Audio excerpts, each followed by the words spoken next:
नमस्कार, मैं हूं पूजा सिंह और आप देख रहे हैं राजपथ उत्तर प्रदेश। दोस्तों, जैसा कि आप लोगों को पता है कि मिल्कीपुर में उपचुनाव होना है विधानसभा का 5 फरवरी को और इसका नतीजा आएगा 8 फरवरी को। हमने अपने चैनल पर मिल्कीपुर चुनाव से संबंधित सारी अपडेट्स आपको दी हैं।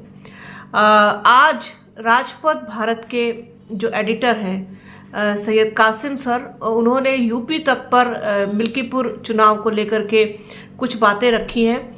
वो आपको दिखाते हैं आगे इसी वीडियो में।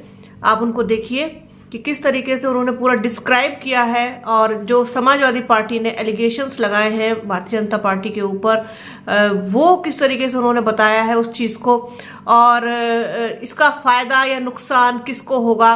क्या भारतीय जनता पार्टी के लिए ये सीट निकालना आसान है, मुश्किल है, क्या है, जो कुछ भी है। तो वो जो राजपथ भारत के एडिटर हैं सैयद कासिम सर, उन्होंने बहुत तफसील से सारी बातें बताई हैं। तो इसी वीडियो में आपको आगे देखने को मिलेंगी, तो देखिए वो वीडियो। जुड़ गए हैं, हम उनका रुख करने की कोशिश करेंगे कि सर, कासिम सर हमारे साथ जुड़े हुए हैं। सर, समाजवादी पार्टी की ओर से कई आरोप लगाए जा रहे हैं यहाँ पर और कहा जा रहा है कि ऐसे लोगों पर मुकदमे दर्ज कराए जा रहे हैं बीजेपी और पुलिस प्रशासन की ओर से जिनका कोई आपराधिक इतिहास ही नहीं है। ऐसे मुकदमे दर्ज कराए जा रहे हैं। क्या कुछ पूरी स्ट्रैटेजी है समाजवादी पार्टी की और कितनी कारगर साबित होने वाली है आपके हिसाब से? अब इसमें स्ट्रेटजी समाजवादी पार्टी की क्या हो सकती है गौरव जी? मुकदमे दर्ज कराने का आरोप अगर समाजवादी पार्टी लगा रही है तो इसमें स्ट्रेटजी तो दिखाई नहीं देती है। आरोप जो है पूरे प्रदेश में जहां जहां उपचुनाव हुए समाजवादी पार्टी ने आरोप लगाए, और आरोप लगाना एक अलग चीज है, अपने कार्यकर्ताओं के साथ खड़ा होना दूसरी चीज है। जैसे बख्तियावर खान का नाम आया, बख्तियावर खान पे उन्होंने कहा कि मुकदमे लगाए गए, या कोई यादव है उनका नाम आया, उन पे मुकदमे लगाए गए हैं। यही आरोप अवधेश प्रसाद ने लगाए। देखिए, समाजवादी पार्टी जो है उसने शुरू से एक लाइन रखी है कि निष्पक्ष चुनाव और प्रशासन। जैसे अखिलेश यादव पूर्व मुख्यमंत्री हैं, उन्होंने बयान दिया कि वर्दी वालों को आगे कर देंगे। पत्रकारों से कहा कि आप लोग समीकरण मत बताना वरना वर्दी आगे कर दी जाएगी। तो ये तो पहले ही से समाजवादी पार्टी इसी उस पे चल रही है। मुझे लगता है कि मिल्कीपुर चुनाव में जैसे जैसे मिल्कीपुर चुनाव जो है करीब आ रहा है, वो भारतीय जनता पार्टी का उम्मीदवार जो है वो चीजों को मैनेज करने में सफल हो रहा है। पहले खब्बू तिवारी को मैनेज किया गया, फिर बाबा गोरखनाथ को मैनेज किया गया, फिर रामू प्रियदर्शी को मैनेज किया। ये वो सारे नाम है जिनका जिक्र मैं अपने लाइव में आप लोगों के साथ कर चुका था। अभी जो कोरी कैंडिडेट भारतीय जनता पार्टी का संभावित था, उसको हार्ट अटैक हुआ, तो उसके लिए पूरा सारे मंत्री पहुंच गए। अवधेश प्रसाद के पुत्र उनको प्रत्याशी देखने गए थे। तो भारतीय जनता पार्टी ने डैमेज कंट्रोल कर लिया है। अब भारतीय जनता पार्टी जो है उसने अपनी पार्टी में कर लिया, अब समाजवादी पार्टी की तरफ उसने देखना शुरू कर दिया। गौरव जी। कासिम सर, एक बात आपसे पूछनी थी, सवाल आपसे रहेगा, फिर आलोक जी से, फिर कौशिक सर से। और कासिम सर, हम आपसे भी समझना ही चाह रहे थे, चंद्रशेखर आजाद के जो कैंडिडेट है उनको आप कितना असर डालता देख रहे हैं? क्योंकि कहा जा रहा है कि एक डेंट मारने वाला काम चंद्रशेखर आजाद ने कर दिया। किसको डेंट लगेगा, कितना लगेगा और कितना प्रभावी लगेगा, ये हम आपसे समझना चाहेंगे। सूरज चौधरी की इतनी हैसियत नहीं है कि विधानसभा के चुनाव में डेंट कर सके। चंद्रशेखर का जो पहला उम्मीदवार था, कोरी बिरादरी का था, वो बहुत अच्छा कैंडिडेट था, लेकिन पता नहीं चंद्रशेखर ने क्यों समाजवादी पार्टी के सूरज चौधरी को लाके उम्मीदवार बनाया। ये तो वही बेहतर बता सकते हैं, क्योंकि वहां पर जब पासी जीता है, कोरी वहां सेकंड रहा है और बहुत अच्छा वोट मिला है कोरी को। एक बार रामगोपाल कोरी लड़ते, उनको 53-54 हजार वोट मिल गया था। तो कोरी उम्मीदवार ज्यादा फायदेमंद रहता चंद्रशेखर के लिए। चंद्रशेखर की पार्टी के लिए पूर्वांचल में अच्छा प्रदर्शन करने का एक मौका था, जिसे मेरा अपना मानना है कि उन्होंने गंवा दिया है। क्योंकि बीएसपी थी नहीं, कोरी कैंडिडेट था, बीएसपी का मतदाता खाली था। चंद्रशेखर अपना अगर 1-2 मीटिंग भी लगा देते तो वहां जो है उनकी उपस्थिति मजबूत दर्ज हो सकती थी। लेकिन मैं अपनी पहली टिप्पणी में सूरज को, चूंकि मैं अभी 2 दिन रह के आया हूँ और सूरज को मैं जानता हूँ कि सूरज जो है वो कितनी दूर तक चल सकते हैं, कितनी दूर तक जा सकते हैं। हाँ, ये जरूर है कि भारतीय जनता पार्टी का उम्मीदवार जो है वो कैंडिडेट जो है उसने अपने आप को तीन घोषित होने के बाद से अपने आप को बिल्कुल स्टैंड कर लिया है। और चीजें आपको बताऊं, मैं जब भी घर गया तो लोगों ने बताया कि बड़ी संख्या में मुस्लिम उसके साथ नामांकन में गया था। मतलब आप ये समझ लीजिए कि दूसरा कुदरती होने जा रहा है मिल्कीपुर। हालांकि मिल्कीपुर में बहुत ज्यादा मुस्लिम वोट नहीं है, लेकिन चंद्रभानु पासवान जो है, चूंकि वो अच्छा, उनका राजनीति का सफर भी बड़ा दिलचस्प हो, बसपा में रहे, फिर सपा में रहे, फिर भारतीय जनता पार्टी में गए। बहुजन समाज पार्टी का उम्मीदवार नहीं है, बसपा में वो रह चुके हैं, उसका फायदा वो वहां ले सकते हैं। समाजवादी पार्टी में वो रहे हैं, सबकी एक्टिविटीज जानते हैं, कौन किस तरह से करता है।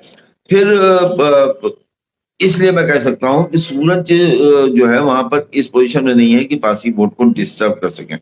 पासी वहां का बहुत समझदार मतदाता है, जितना हमारे रुधौली, दरियाबाद और दूसरी विधानसभा गणी उससे ज्यादा। चूंकि मिशन यादव कम्युनिस्ट पार्टी के जमाने से उन पासियों को जोड़ के उन्होंने रखा था अपने साथ, तो मिशन यादव का तैयार किया हुआ वो क्षेत्र है, और वहां सामंतवाद के खिलाफ पासियों का एक अच्छा खासा राजनीतिक समझ उनके अंदर बहुत है। तो वो अगर उसे रहना होगा तो दो में से किसी एक के साथ रहेगा, वो तीसरी तरफ नहीं जाएगा। अब हम बात करते हैं कि आपने अभी अपने संबोधन में प्राण प्रतिष्ठा की 1 साल की बात की।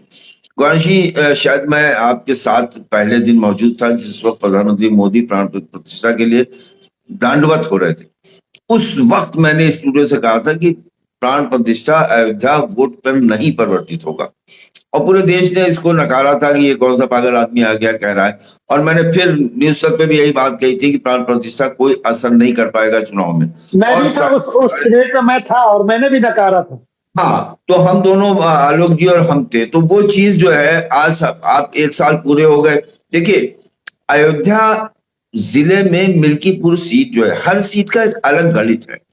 मैंने आप ही के शो में शायद कहा था कि अगर उसके आप ध्रुवीकरण, सांप्रदायिकरण अगर करना चाहेंगे मिल्कीपुर के चुनाव का, चुनाव भारतीय जनता पार्टी लूज कर जाएगी, नुकसान हो जाएगा।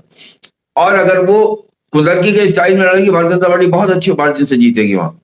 अब चुनाव दिखाई उसी तरफ दे रहा है, मतलब वो सांप्रदायिक नहीं, सौहार्द वाला चुनाव चल रहा है मिल्कीपुर में। और कैंडिडेट चंद्रभानु पासवान जो है, वो चूंकि व्यापारी भी हैं, 2 बार से जिला पंचायत सदस्य की पत्नी भी है, रुधौली से बिल्कुल मिला हुआ, हमारे घर से मिला हुआ बॉर्डर है। तो ये जो इनका जो गांव है परसौली, जहां के इनके पिता प्रधान हुआ करते थे, परसौली से बिल्कुल मिला हुआ देवगांव का हिस्सा है। देवगांव का वो पूरा जो हिस्सा है, वो पूरा अमानीगंज ब्लॉक, वहां तो जैसे एक तरफा लहर चल रही चंद्रभानु की। वजह है पिछले 3 साल से मिट्टी मटकम, शादी विवाह, मुंडन, तेल, तो सब में वो आदमी मौजूद रहा है, और उसने हाथ जोड़ के मौजूद रहा है। और रिजर्व सीट जो होती है, उसमें हाथ जोड़ के चलने वाला, उसको ऐसे भी एज हो जाता है 10-15-20% का। क्योंकि अवधेश प्रसाद के पुत्र जो हैं, अजीत प्रसाद, वो जब पैदा हुए हैं तो अवधेश मंत्री थे, और उसके बाद से उन्होंने अपने पिताजी को या तो मंत्री देखा है, या तो विधायक देखा है, या जिला पंचायत अध्यक्ष देखी, सब अपने घर में उन्होंने सत्ता देखी, उन्होंने अपने पिता का पैर छूते हुए सबको देखा।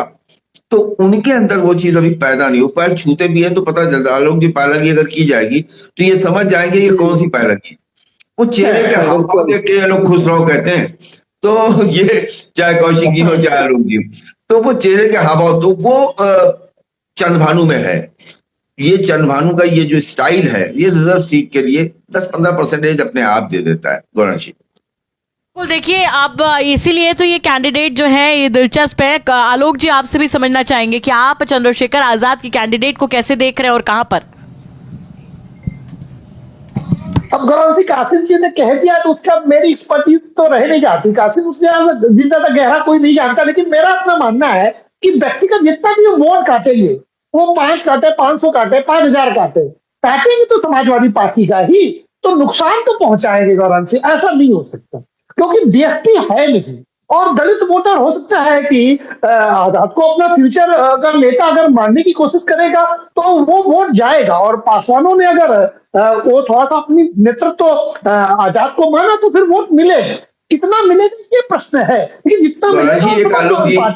एक सेकंड आलोक जी, एक चीज मैं इसमें ऐड कर दूं, क्योंकि वहां के बारे में जो पासवान वहां है नहीं, 50 वोट भी पासवान, पासी जो है अपने को इन्होंने अपने नाम के आगे पासवान लगा। एक चीज वहां 2 वोटर खाली हो गया, कोरी खाली हो गया है, और जाटो गौतम खाली हो गया है। अब कोरी और गौतम जो है, ये कितना अच्छा खेल पाएगा जो उसी का चुनाव है, क्योंकि सबसे ज्यादा यादव, उसके बाद ब्राह्मण, उसके बाद पासी, ये कॉम्बिनेशन है, तो इन वोटों का तो खेल अलग है। लेकिन कोरी और अनुसूचित जात में जाटो बिरादरी यही डिसाइड करेगा कि लीड कितनी होगी। एज तो बीजेपी को अभी भी है। और गौरव जी मुझे कहीं जाना होगा, इसलिए मैंने कहा कि बीच में इंटरप्ट कर दिया।